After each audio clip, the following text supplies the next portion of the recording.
Hare Krishna, muy buenos días. Namo Vishnupadaya Krishna Prestaya Bhutale Srimate Bhaktivedanta Swaminiti Namine Namaste Saraswate Deve Gauravani Prasharine Nirvisesa Sunyavadi Pashatya Deshatarine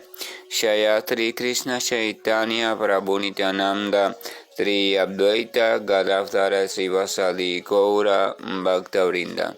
Hare Krishna, Krishna Krishna, Hare Hare, Hare Rama, Rama Rama, Hare Hare. Hare Krishna reiterados. Vamos a continuar con las lecturas y propuestas de reflexiones sobre algunos de los textos del siempre radiante, maravilloso y trascendental Srimad Bhagavatam. El último texto comentado o compartido decía lo siguiente: esto se debía a que aquellos que han dedicado sus vidas a todo lo relacionado con los temas trascendentales acerca de la personalidad de Dios, de quien cantan los himnos védicos, y que están dedicados constantemente a recordar los pies de loto del Señor, no corren el riesgo de tener conceptos erróneos, ni siquiera en el último momento de la vida.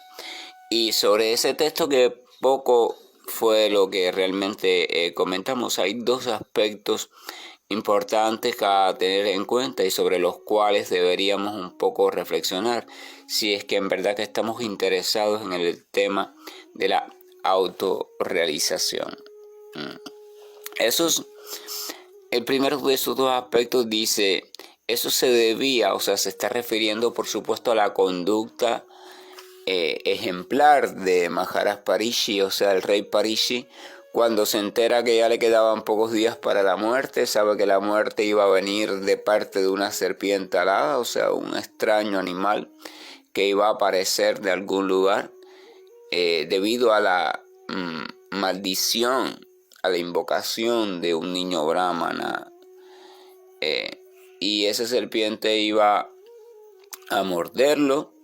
y iba a ser la causa de su muerte. Entonces Maharaj Parishi, en el texto anterior, o sea, del día de ayer, se dice que no sintió miedo, que no sintió incertidumbre. Arregló sus asuntos en el palacio, dejó todo bien organizado y se fue a la orilla del río Ganges a tratar de escuchar de los sabios, personas santas, cuál era la mejor forma de terminar la vida, o sea, cuál era el deber del ser humano y especialmente de aquel que está a punto de morir, cuál era el dharma, cuál es la mejor manera y la manera indicada para que el ser humano reciba la muerte. Y entonces allí se abrió a la enseñanza de Sukadeva Goswami, el hijo de Vyasadeva, quien además de ser un devoto puro era un perfecto conocedor de la esencia de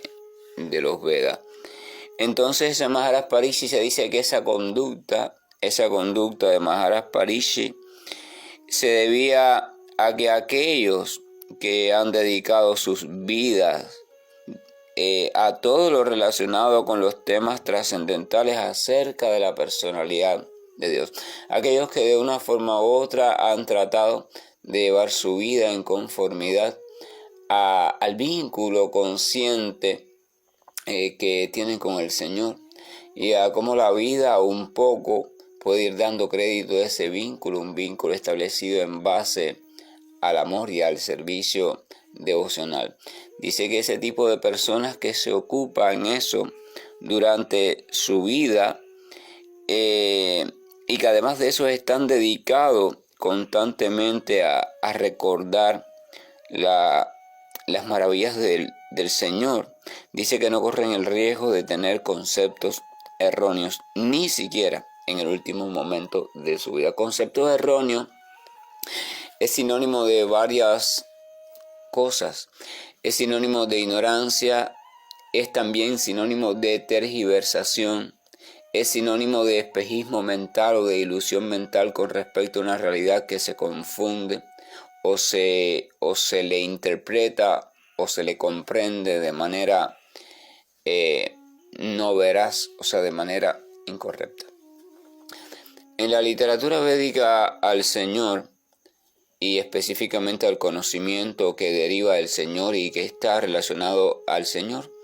muchas veces se le compara con el sol, con la luz del sol, muchas veces con la luz de una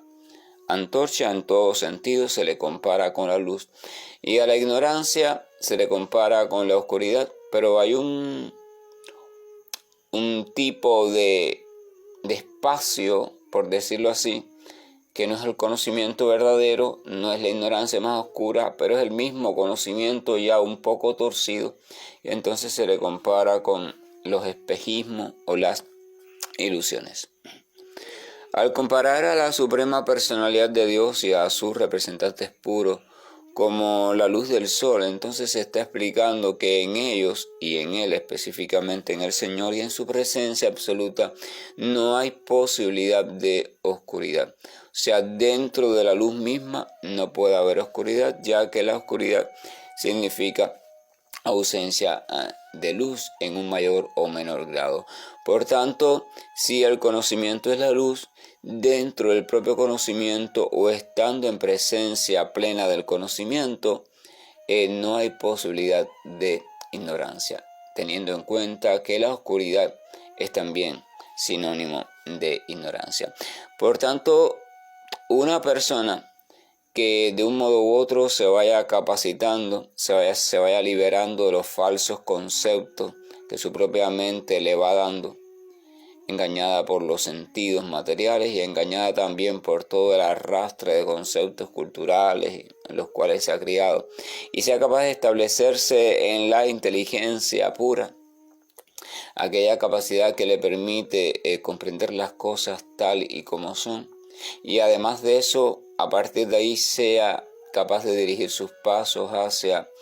la reinstauración consciente y amorosa con Dios, y llega a establecerse en dicha relación, entonces se supone que esa persona se establece justo dentro de la luz. Se establece en el campo de luz del conocimiento que deriva de la propia presencia de el Señor. Evidentemente, encontrar una persona así es algo muy difícil y muy raro, porque requiere de una entrega sincera, progresiva, y los tiempos actuales no son de entrega, o son de entrega pero no precisamente al Señor. La criatura constantemente se está entregando, pero se está entregando a cuestiones que no tienen nada que ver con la relación amorosa con Dios, e incluso a aquellos que en apariencia se están entregando a Dios, o al menos así lo dicen, o al menos así lo quieren hacer creer en sus conductas. Muchos de ellos y muchas de ellas en verdad no están haciendo más que asumiendo una apariencia de entrega. Si la entrega o la supuesta entrega no da los frutos que están registrados por los propios sabios y grandes santos en las Escrituras, que ellos mismos evidencian en sus propias vidas, si esos frutos no van emergiendo en la persona que supuestamente dice o hace creer que se está entregando, entonces debe saberse que esa entrega es una entrega completamente falsa, es una entrega basada en la mentira y muchas veces en la locura. Porque está también el caso de la persona que cree o dice que se está entregando, y porque ella se lo cree en serio, pero en verdad no se está entregando. O sea, ella no tiene conciencia de que ella misma está engañada. Pero está aquel que sí sabe conscientemente que no se está entregando, pero quiere hacer creer por conveniencia o por lo que sea, que sí lo está haciendo. Ambos casos tienen el mismo efecto. O sea, desvían completamente de la verdadera entrega. Pero aquel que logra una entrega que comienza precisamente por el deseo profundo de poder entregarse, ese que va logrando eso, entonces debe saberse que va introduciéndose, va acercándose cada vez más al campo de la luz, y por tanto la situación de tiniebla, de oscuridad, de crepúsculo va siendo cada vez menor. No es que desaparece de pronto,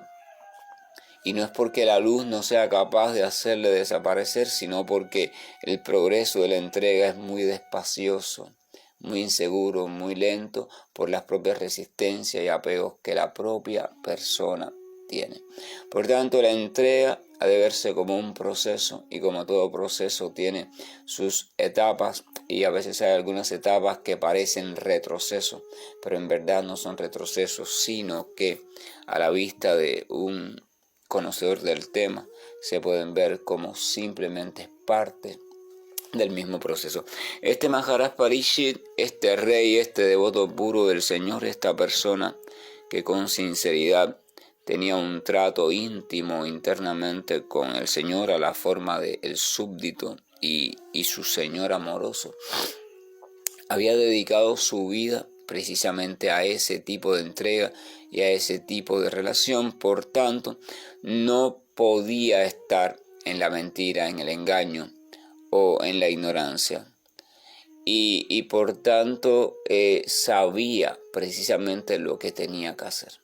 ¿Qué era lo que tenía que hacer? Lo que tenía que hacer era preocuparse por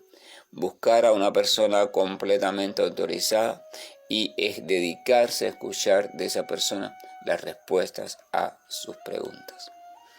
Eso es lo que hizo Maharaj Parikshit. No se quedó en el palacio a decir, bueno, me quedan 7 días, en estos 7 días voy a fiestar, voy a comer todo lo que haya que comer, voy a divertirme de las maneras que quiera divertirme porque ya me quedan 7 días nada más. Ese es el pensamiento común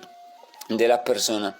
que estamos hundidas en la ignorancia y que no tenemos la más mínima idea certera de la cuestión de la espiritualidad y la relación con Dios y el mecanismo de la progresión de la vida. Maharaj Parikshit dijo, no, voy a organizar las cosas porque ese es mi deber, pero después voy a salir a buscar a alguien capacitado que me pueda guiar y me pueda decir qué es lo que debo hacer mientras que este supuesto plazo de 7 días va transcurriendo. Otro detalle en el texto es que menciona, dice, los temas trascendentales acerca de la personalidad de Dios, de quien cantan todos los himnos védicos. A veces hay muchas personas expertas en la lectura y el estudio de los Vedas, o al menos de lo poco que queda de los Vedas, porque gran parte de los Vedas se ha perdido en el tiempo y otra parte se ha contaminado en el tiempo, o sea, se ha modificado. Así que nadie puede tener con certeza, cuando lee algo supuestamente de los Vedas, que realmente está leyendo algo completamente fiel. Entonces dice, sin embargo, que de quien hablan, de quien cantan los himnos védicos. A veces cuando uno lee una lectura védica y sabe que incluso que es fiel, que se mantiene fiel, puede encontrar que en ese texto no aparece mencionado por ningún lado la suprema personalidad de Dios y ni siquiera se hace alusión a él. Sin embargo, el Srimad Bhagavatam, es una autoridad,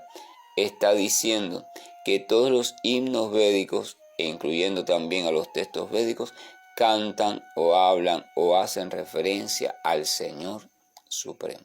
¿Qué pasa? Los Vedas fueron compuestos y recopilados pensando en diferentes tipos de público.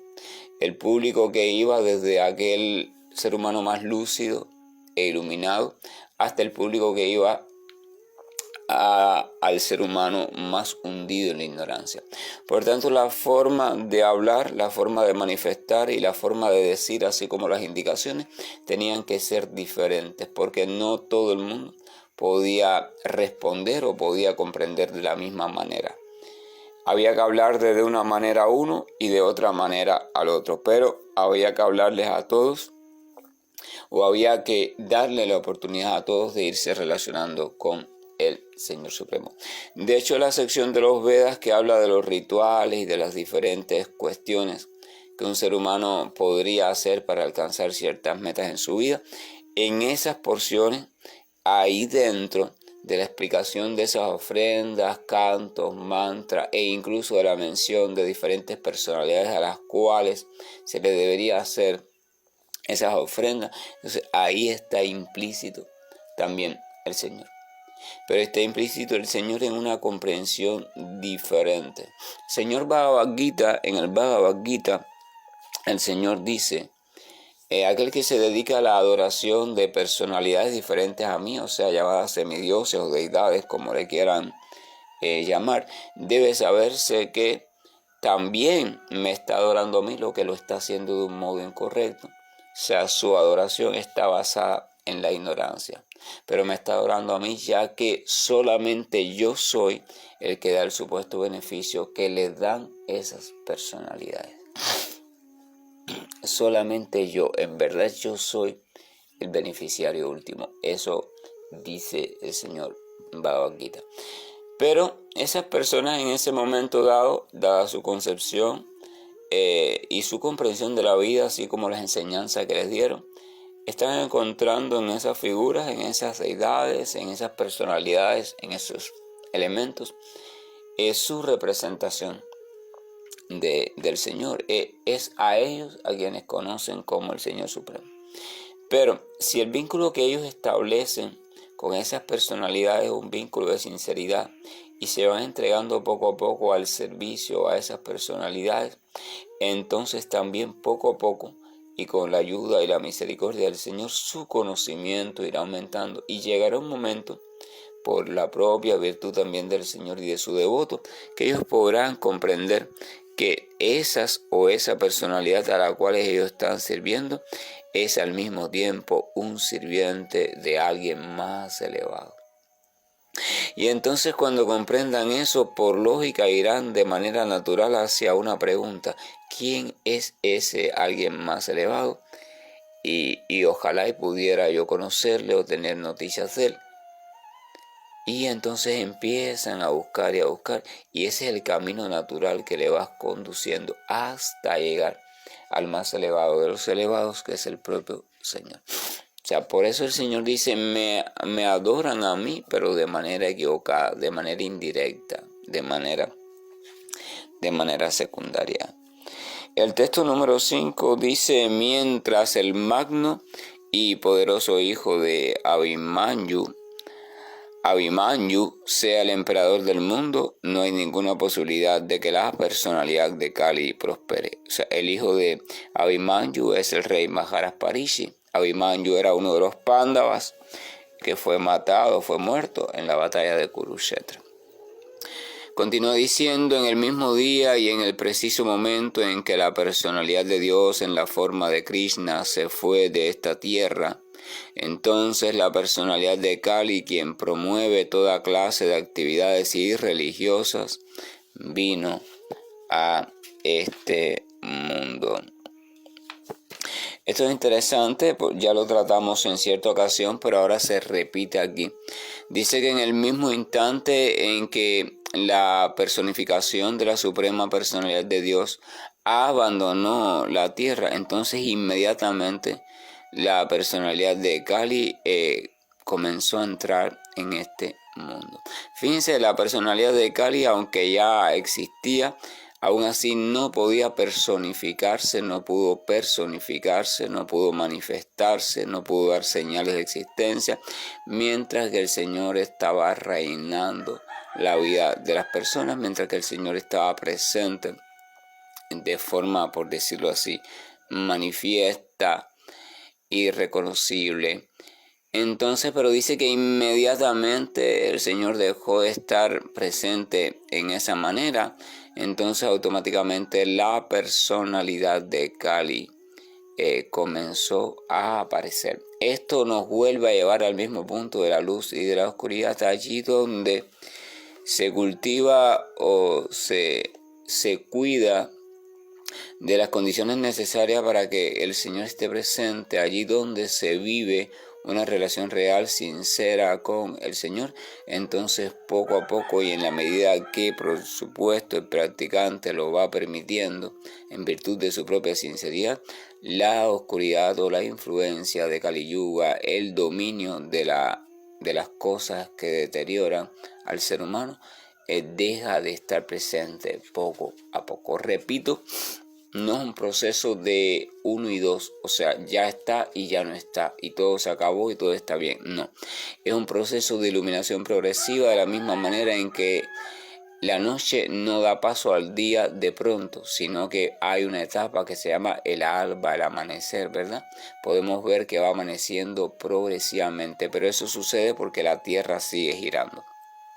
Si la Tierra de pronto se detiene o empieza a dar su giro en sentido contrario, entonces el amanecer nunca sucede, porque se queda todo oscuro o simplemente empieza a volverse más oscuro y de pronto un poquito más claro y de pronto más oscuro, porque la Tierra se vuelve inconstante. Pero si el movimiento de la Tierra se mantiene constante hacia una misma dirección, entonces el amanecer, eso lo sabemos todos, sucede sin lugar a dudas. Nosotros somos como el planeta Tierra. Tenemos un movimiento, nadie puede dejar de moverse, todo el mundo está siguiendo un curso en su vida, pero en función de la dirección de ese giro, en función de la dirección de nuestro movimiento, en función de la dirección de los pasos que demos en la vida, entonces en función de ello iremos hacia la luz o iremos hacia la oscuridad o nos moveremos de manera inconstante entre ambos.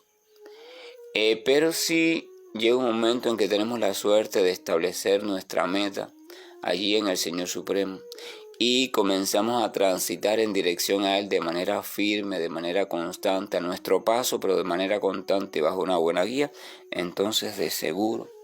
va a ir amaneciendo y las sombras se van a ir despejando. Claro, esas sombras antes de despejarse van a hacer todo lo posible por volver a adueñarse de nuestro comportamiento, de nuestra mente, de nuestra vida, y van a venir asomos de empuje a nuestra mente, van a venir tendencias automáticas que aún viven en nosotros, van a venir cuestiones así.